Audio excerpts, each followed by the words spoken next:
Simple present tense मधील affirmative, negative आणि interrogative sentence नंतर WH क्वेश्चन्स म्हणजे काय आणि WH क्वेश्चनचा वापर कसा करायचा हे आज आपण शिकणार आहोत. सो फ्रेंड्स, मी प्रतिभा तुमच्या सर्वांचं अगदी मनापासून स्वागत करते TS स्पोकन क्लासेस या आपल्या चॅनलवर. Simple present tense, simple present tense मध्ये WH क्वेश्चन्स हे आज आपल्याला शिकायचं आहे. मग WH म्हणजे काय, तर ज्या शब्दांची सुरुवात ही WH या लेटर्सनी होते आणि त्या शब्दापासून प्रश्न विचारला जातो अशा शब्दांना आपण WH वर्ड्स असे म्हणतो. आणि त्या शब्दांपासून जर प्रश्न विचारला तर त्या प्रश्नाला आपण WH क्वेश्चन्स असे म्हणतो. आता तुम्हाला WH क्वेश्चन्स म्हणजे काय हे समजलं, पण WH क्वेश्चन्स तयार करण्यासाठी WH वर्ड्स कोणते आहेत हे सुद्धा तुम्हाला माहित असायला हवं. आता आपण WH वर्ड्स कोणते आहेत ते पाहूयात. येथे मी बोर्डवर WH वर्ड्स लिहून दिलेले आहेत. पहिला आहे व्हाय. व्हाय म्हणजे का. व्हेअर. व्हेअर म्हणजे कोठे. हू. हू मीन्स कोण. व्हेन. व्हेन म्हणजे केव्हा. व्हॉट म्हणजे काय. हुम म्हणजे कोणाला. हुज म्हणजे कोणाचा आणि विच म्हणजे कोणता. अशा पद्धतीने हे मी इथे लिहून दिलेले सर्व हे WH वर्ड्स आहेत. आणि या वर्ड्सनी जेव्हा एखाद्या प्रश्नाची सुरुवात होते तेव्हा WH क्वेश्चन्स असं त्या प्रश्नाला म्हटलं जाते. WH question. She goes to school. She goes to school. ती शाळेत जाते. हे सिंपल प्रेझेंट टेन्स मधील अफर्मेटिव्ह सेंटेन्स आहे. आता या सेंटेन्सचा वापर करून आपल्याला प्रश्न तयार करायचा आहे आणि तोही प्रश्न WH क्वेश्चन्स टाइपचा प्रश्न आपल्याला तयार करायचा आहे. मग या सेंटेन्स कडे पाहायचं आणि कशा प्रकारचा प्रश्न तयार होतो याचा विचार करायचा. आपण मराठीत समजून घेऊयात. ती शाळेत जाते असं मराठीमध्ये होकारार्थी वाक्य आहे. मग या वाक्यापासून आपल्याला प्रश्न विचारायचा आहे. मग प्रश्न कसा तयार होईल, आधी आपण इथे कर्ता गृहीत धरूया. ती शाळेत जाते. कोण शाळेत जाते. कोण शाळेत जाते असा आपण मराठीमध्ये प्रश्न विचारला. आता हाच प्रश्न आपल्याला इंग्लिश मध्ये लिहून दाखवायचा आहे. तो कसा लिहायचा, तर कोण या मराठी शब्दाला इंग्लिश मध्ये कोणता शब्द आहे, तर हू. कोणता शब्द आहे, हू. आपण हू हा WH वर्ड इथे लिहिला, हू. त्यानंतर शाळेत जाते. पण इथे लक्षात ठेवायचं, जेव्हा आपण इथे थर्ड पर्सन सिंग्युलर प्रोनाउन असेल तेव्हा आपल्याला डज हे सहाय्यकारी क्रियापद लिहावं लागते. Who does. Who does. त्यानंतर मुख्य क्रियापद हू डज गो. आणि आता ऑब्जेक्ट लिहायचं, टू स्कूल. प्रश्नार्थक चिन्ह, question mark. Who does go to school. Who does go to school. मग या वाक्यामध्ये आपण फक्त हूचा वापर करूनच प्रश्न विचारू शकतो का, तर नाही. आपण इतरही WH वर्ड्स वापरून प्रश्न तयार करू शकतो. जसं की ती. ती कोठे जाते असा मला प्रश्न विचारायचा आहे. ती कोठे जाते. मग आधी आपण हे वाक्य मराठीत लिहूयात. ती कोठे जाते. आता या प्रश्नामध्ये ठिकाण विचारलं, ती कोठे जाते. मग कोठे या शब्दाला इंग्लिश मध्ये कुठला शब्द आहे, तर इथे आहे where.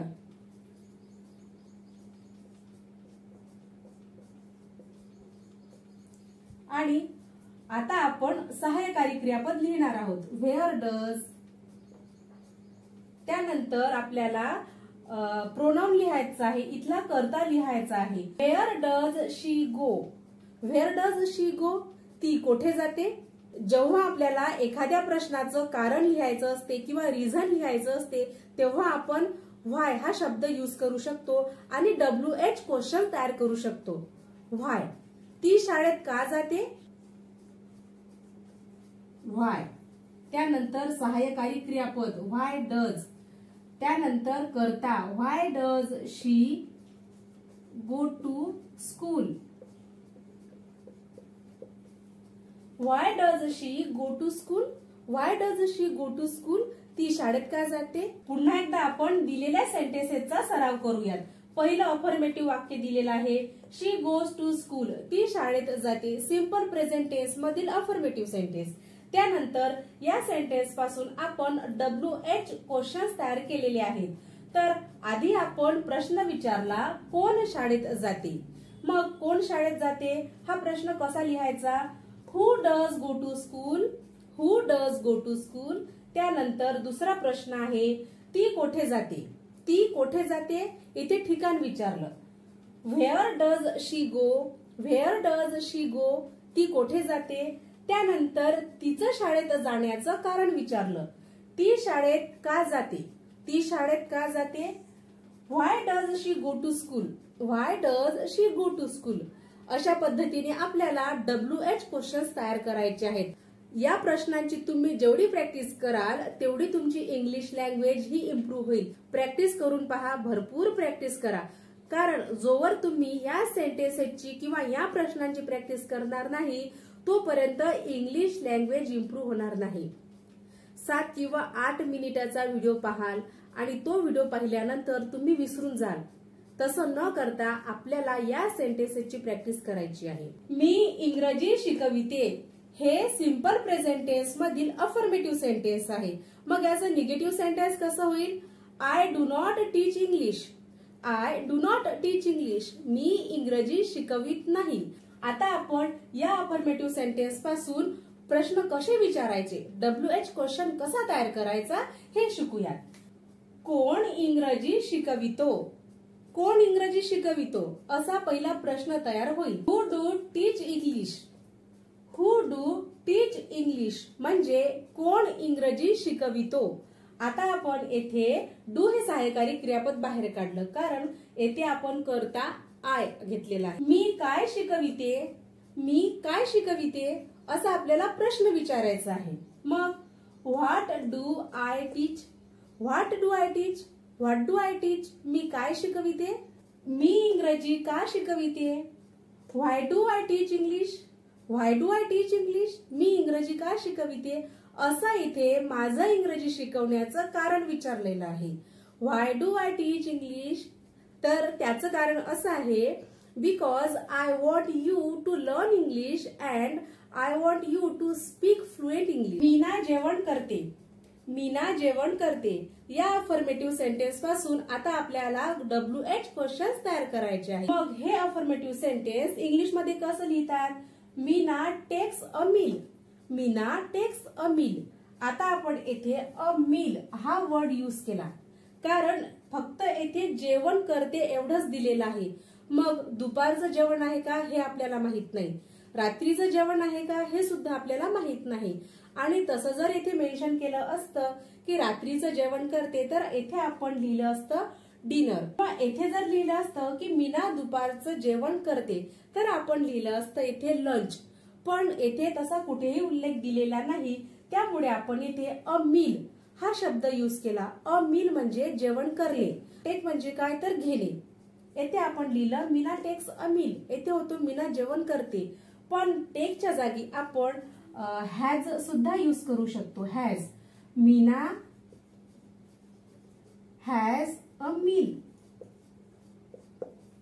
Meena has a meal. Meena जेवण करते कारण सिंपल प्रेझेंट टेन्स आहे आणि सिंपल प्रेझेंट टेन्स मध्ये थर्ड पर्सन सिंग्युलर समोर आपण हॅज हा शब्द यूज करतो. आणि जेव्हा आपल्याला आय वी यू दे हे शब्द यूज करायचे असतात तेव्हा आपण हॅव हा शब्द यूज करतो. ते नंतर आपण शिकूयात. पण एवढंच लक्षात ठेवा, जेव्हा आपल्याला जेवण घेते, जेवण घेण्यासाठी आपल्याला एकतर टेक हा शब्द यूज करावा लागतो किंवा हॅज आणि हॅव या दोन पैकी एक शब्द यूज करावा लागतो. मीना हॅज अ मील किंवा मीना टेक्स अ मील. जर इथे मी एखादा वर्ड लिहिला असता वी हॅव अ मील असं आपण म्हटलं असतं. We have a meal. We have a meal. आम्ही जेवण करतो. कोण जेवण करते? कोण जेवण करते? Who does take a meal? Who does take a meal? कोण जेवण करते? मीना काय करते? मीना काय करते? What does Meena do? What does Meena do?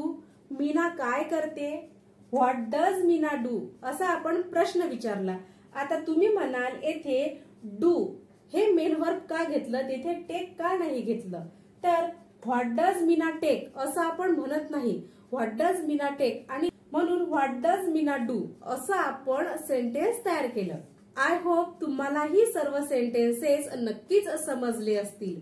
या सर्व सेंटेन्सेसची आणि या सर्व प्रश्नांची प्रॅक्टिस नक्कीच करा, कारण एक एक करून आपण प्रत्येक स्टेप पुढे जात आहोत आणि प्रत्येक पार्ट मध्ये आपल्याला इम्प्रूव्हमेंट करायची आहे. कारण इम्प्रूव्हमेंट केल्याशिवाय ना आपल्याला पुढची पायरी चढता येत नाही आणि ती पायरी चढण्यासाठी आणि पुढचा टप्पा गाठण्यासाठी आपल्याला प्रॅक्टिस करणं आवश्यक आहे. प्रत्येक वेळी मी अगदी मनापासून सांगते की प्रॅक्टिस करा. प्रॅक्टिस केल्याशिवाय ही सेंटेन्सेस बोलता येत नाहीत. पाहाल, लिहून घ्याल आणि नोटबुक बंद केल्यानंतर पुन्हा ती सेंटेन्सेस तुम्ही परत वाचणार सुद्धा नाहीत. पण असं न करता आपल्याला प्रॅक्टिस करायची आहे. आपल्याला कुठेही महागडे क्लासेस जॉईन करायचे नाहीत. फक्त येथे आपल्याला व्हिडिओ पाहायचा आहे. त्या व्हिडिओमध्ये जे काही मी शिकवत आहे ती सर्व सेंटेन्सेस पाहायची आहेत, प्रॅक्टिस करायची आहेत आणि बोलून सुद्धा पाहायची आहेत. एवढीच मी तुमच्यापासून अपेक्षा करते की मी शिकवलेला प्रत्येक टॉपिक आणि त्या टॉपिकवर शिकवलेले प्रत्येक सेंटेन्सेस याची प्रॅक्टिस तुम्ही नक्कीच करा.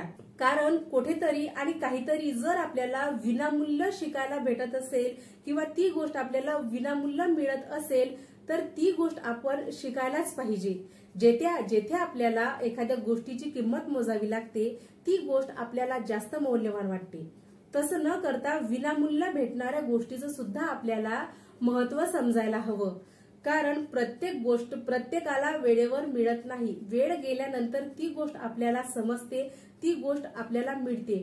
तर तसं न करता आणि वेळेचा अपव्यय न करता आपल्याला त्या गोष्टीचं महत्व जाणून घ्यायचं आहे आणि ती गोष्ट आपल्याला एक्सेप्ट करायची आहे. So friends, keep practising and always try to speak fluent English.